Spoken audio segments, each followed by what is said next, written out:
Hey guys, and welcome to another episode of A Healthy Dose of Fran. Today the Avatar returns in a brand new video looking at something that I feel is important to discuss, and that is the subtleness within the Avatar universe and how the creators, the artists and everyone involved in these projects, including the graphic novels and the novels in general, focused on the symbolism of many different aspects to help immerse us as an audience into this story. But today I'm looking at one point in particular which I think is really important for the character and story world development, and that is hair.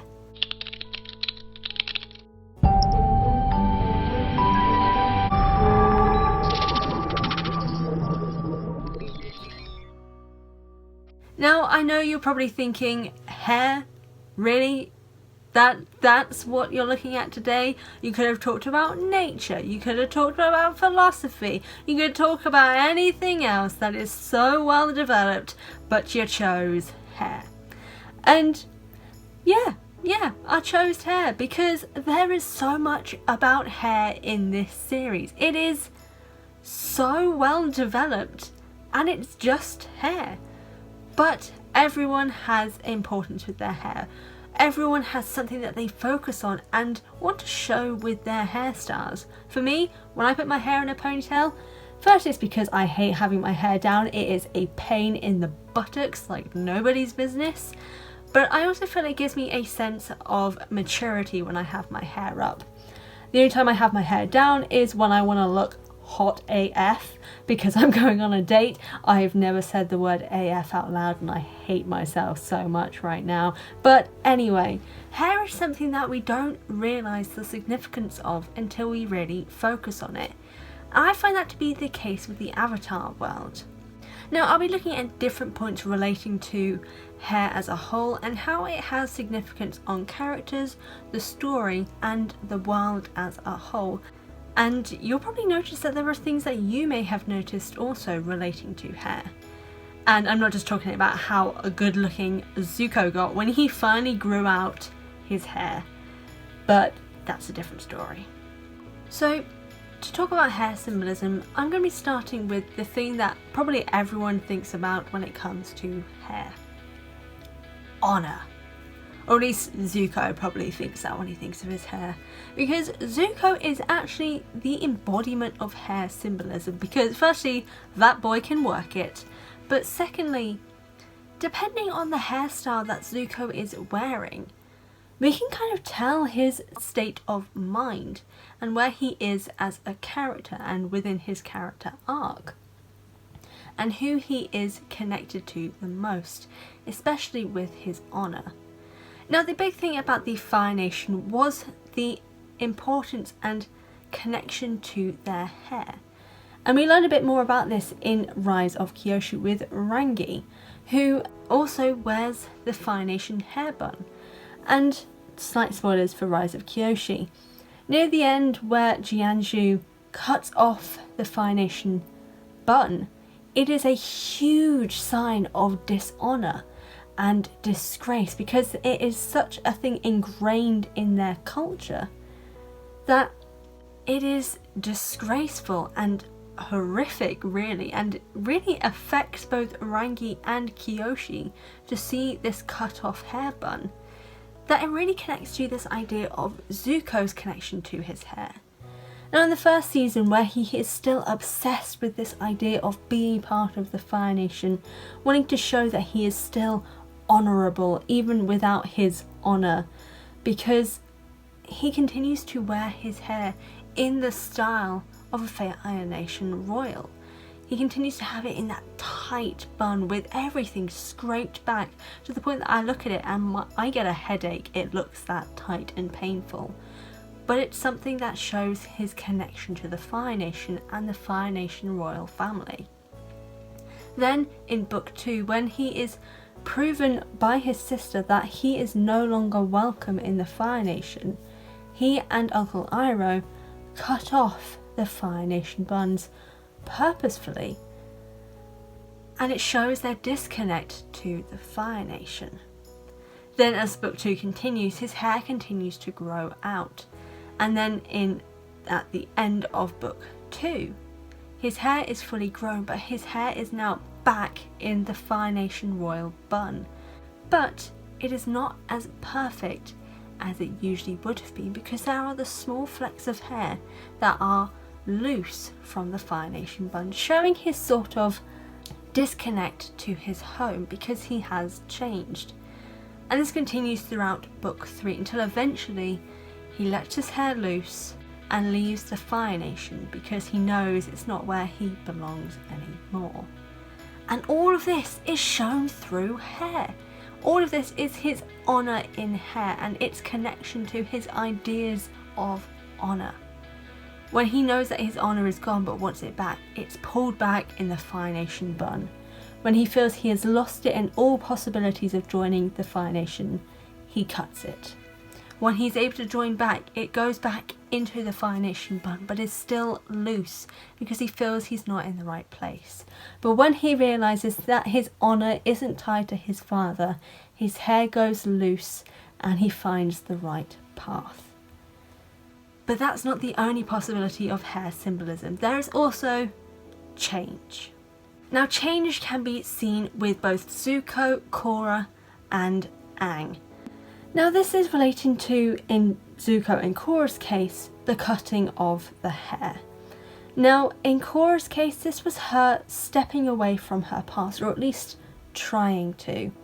But at the time, it didn't necessarily work. She cut her hair, she disappeared, she became someone else because she needed to. She couldn't be Korra the Avatar because she couldn't physically and emotionally be the Avatar because she was broken.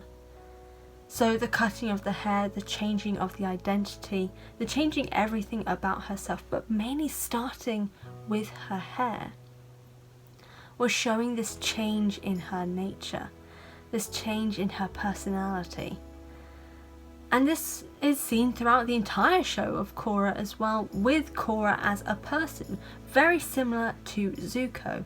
You can tell a lot about Korra in relation to her mental, emotional and physical state based on the look of her hair. During her attack with Zahir, her hair is loose, it is messy, it is tangled because she is tangled up inside. She is being physically destroyed and harmed. And we see that in the visuals of the symbolism with her hairstyle. Then when she's injured and Asami is putting up her hair for her, we get two different symbols here.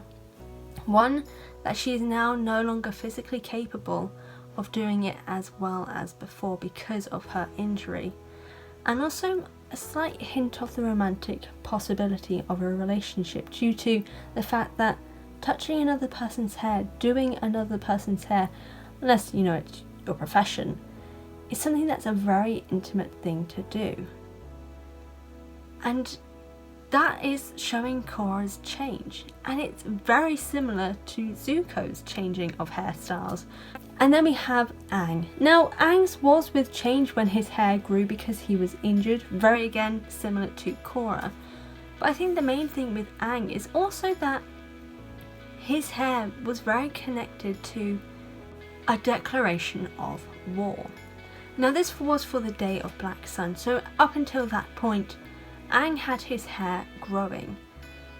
Then when the Day of Black Sun arrived, he shaved his head as a symbol of the fact that they were going to war, that he needed to reveal himself once again as being the Avatar. And that is tying both into this idea that they are going to war, that he must reveal this power of himself, but also this change. He is healed, he is ready to reveal himself to the world, that the Avatar has returned. The Avatar is here to save the world. Symbolism as a whole is just generally important in the Avatar universe. Not only does it help us understand the state that our characters are in at that point, but it also helps us understand the world as a whole. And I think that's what makes the viewing of Avatar just more interesting each time you re-watch. because you never know what you're going to learn. Like body language, hair has its own storytelling techniques. Whether it be this idea of presenting honour, showing a character's change, becoming a statement of war, internal or external, or even showing the start of a love story. Whatever the case, the artists of Avatar knew what they were doing, and it makes the impact of the Avatar world even more intense, because we can look and see everything and still not even scratch the surface of its meaning. But I'll be damned if I don't try and find them all. But what do you guys think? Do you think hair symbolism is an interesting aspect about Avatar? Or do you think there is something else about the Avatar world that you think I should explore in future that may have a bit more significance than hair? If you do, let me know in the comment section down below. And also, what about hair symbolism have you noticed from the Avatar series? Let me know in the comments also. Before I sign off today, I want to give a huge thank you to today's thumbnail artist, Catchy95. He is a fantastic artist and all of his art is amazing. He's currently working on a collection of art for Rise of Kyoshi and it's just breathtaking. Now, all of his social media will be linked in the description box down below, so go check him out and support his art. In general though, I want to thank you guys so much for watching this video. I really do appreciate it. If you go to the description box down below, you'll find the links to my Instagram, Twitter, merchandise store and Patreon. Where on Patreon there are now 5 tiers of access available, including such things as early access, poll involvement, behind the scenes footage and a personalised video message from yours truly. But if you can't support me on Patreon, don't worry, I can always do with another subscriber. So go to the button down below and click that button there, or click the one popping up here on screen. If you want to check out any of my previous Avatar videos, the playlist will be popping up here, and then something else for you beautiful people will be popping up here. Again, thank you so much for watching, and I'll see you guys next time.